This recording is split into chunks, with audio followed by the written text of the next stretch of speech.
Okay, we're back on overtime. Donna, who will be the Democratic candidate in 2024? Are you surprised by Kamala Harris's lack of support?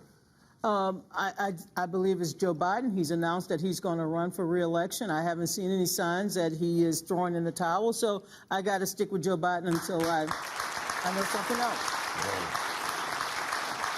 Yeah. Now, if he decides not to run, I got a long list, Bill. If you want to get on my list, call me.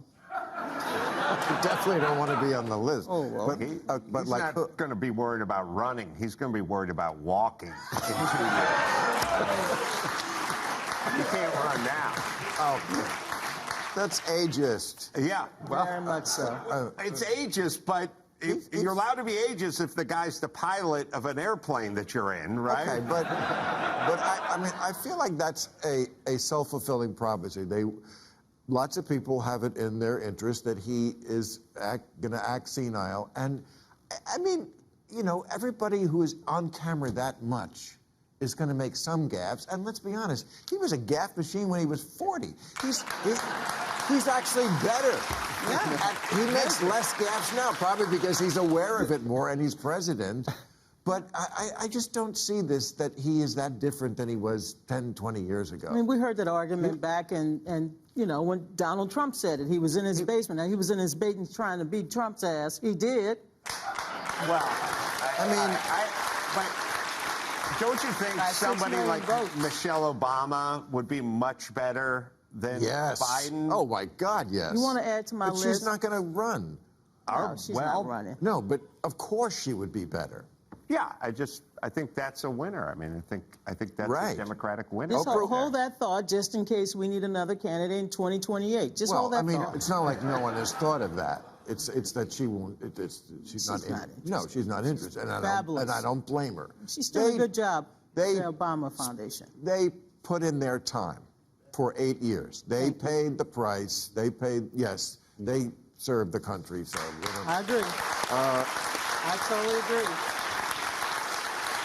Okay, Mark, in your book, you write about a White House meeting with Venezuela's opposition leader where they casually talked about assassinating the Venezuelan president.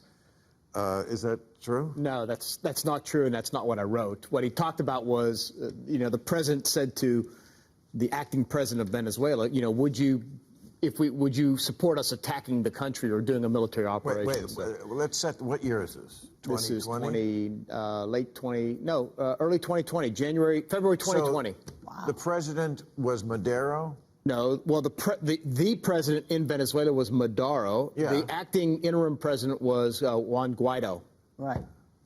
Right. Yeah. Who never got. Right. So what were they we're sitting in the Oval Office, and the president brings up this discussion, our president, about would the United States, if the United States conducted military action against Venezuela, what would the Venezuelan people do, or the opposition people? Something like it was along those lines. I write about it briefly in the book. But that's like every administration does that.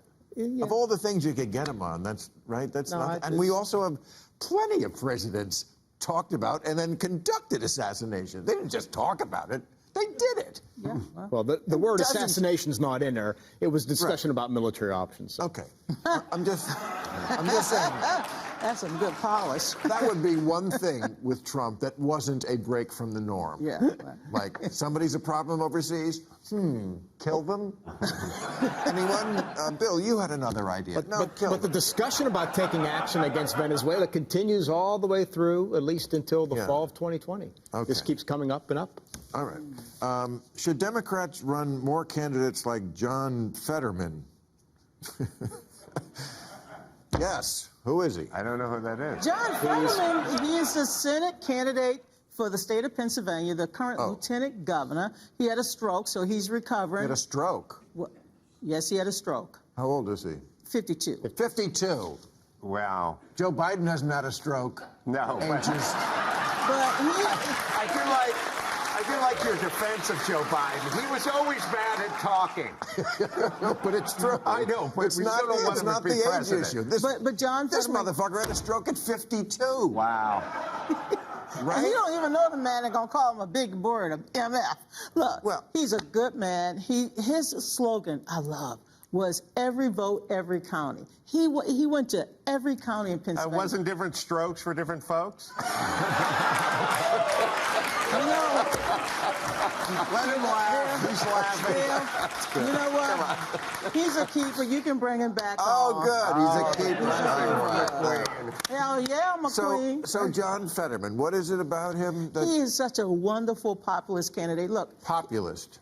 very populist, Because- because he supports the middle class. He supports the little person. Who doesn't He's a say pro- that? No, What's different but he about actually him? has a Who says, I record. hate the middle class, has a and the proven little guy record. can kiss my ass? Who says that? Well, Nobody. a lot of people, give people a third finger because Okay, they but- don't raise their wages and they don't help them when they're down. everybody says he's that for the little he's guy. a What- lieutenant governor. He has Okay. a strong record. He wants to raise the minimum wage. Yes, he wants to legalize Does he have a marijuana. personality He that- wants to bring factory jobs. Yes, he has a great personality. You should have him on as soon as he's ready. Let me provide you an alternative. I grew up in Pennsylvania. The man for the Oh. job is Dave McCormick.